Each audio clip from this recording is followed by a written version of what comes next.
There are moments in human history when the evil is so extreme, so calculated, and so surgically precise in its cruelty that human language fails. Psychology fails, law fails, even culture fails, because what you're looking at in those moments is not ordinary human wrongdoing anymore. You are staring into something ancient, predatory, and spiritual. Something that wears human skin the way a parasite wears a host.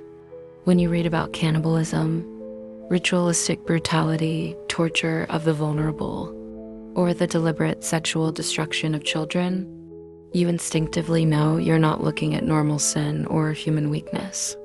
You're looking at the kind of depravity the Bible describes when it talks about demonic influence and possession. And even if people don't consider themselves religious, the pattern is so consistent, so recognizable across history that it forces a question. How do you explain evil that looks this choreographed, this intentional, this spiritually targeted? In scripture, demonic activity is defined by a few traits: the destruction of innocence, the desecration of the body, the corruption of sexuality, and violence that serves no purpose except to degrade and dominate. The earliest Christian texts show demons attacking the vulnerable, the sick, and especially children, because innocence is closest to the image of God. When Jesus warns that harming a child is an offense so severe it would be better to drown with a millstone tied to your neck, he isn't speaking metaphorically.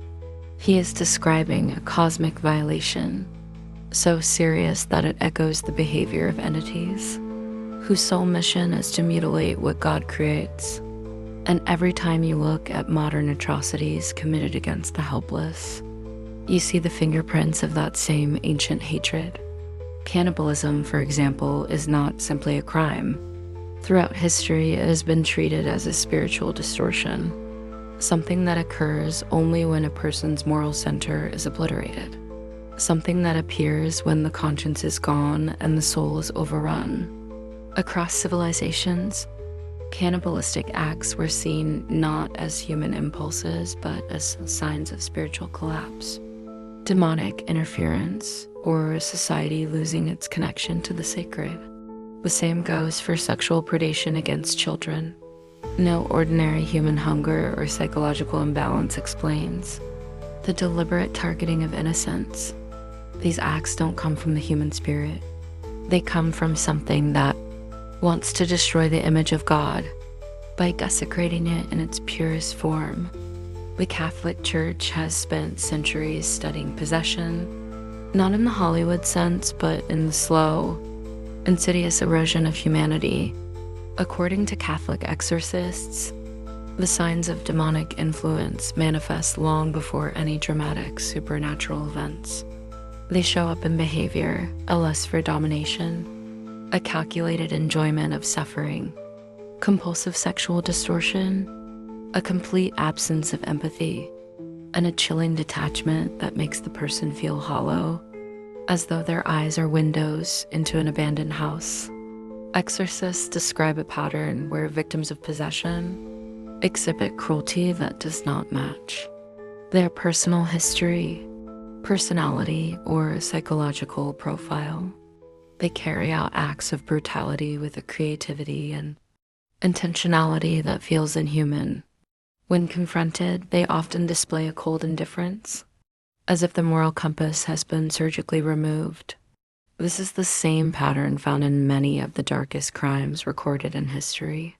Investigators often report that certain perpetrators had a void behind their eyes, a deadness, or a sense that the person was not fully there. Survivors describe their abusers as having an aura of darkness, a chill, or a presence that felt predatory in a way that went beyond human cruelty. These descriptions, whether people realize it or not, match the accounts in ancient religious texts and modern exorcism records. The traits reappear across time, geography, and culture, as if evil expresses itself through the same channels regardless of the era. Psychology tries to label these behaviors with terms like psychopathy and sadism, but even top experts admit that there is a layer to extreme evil that defies clinical explanation. A person can be narcissistic without being sadistic.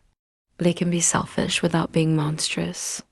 But when someone derives pleasure from destroying a child's innocence, when someone's mind twists itself around ritualistic cruelty, when someone consumes another human being, we are no longer dealing with human impulses. We are dealing with something that looks exactly like the spiritual possession described in ancient texts. From a spiritual perspective, the human soul is not built to produce this level of corruption. Something else has to enter, cling, and feed. Many people who study these crimes conclude that such individuals are spiritually compromised, spiritually empty, or spiritually overtaken. In other words, possessed. Not in the theatrical movie sense, but in the biblical sense, the will is hijacked.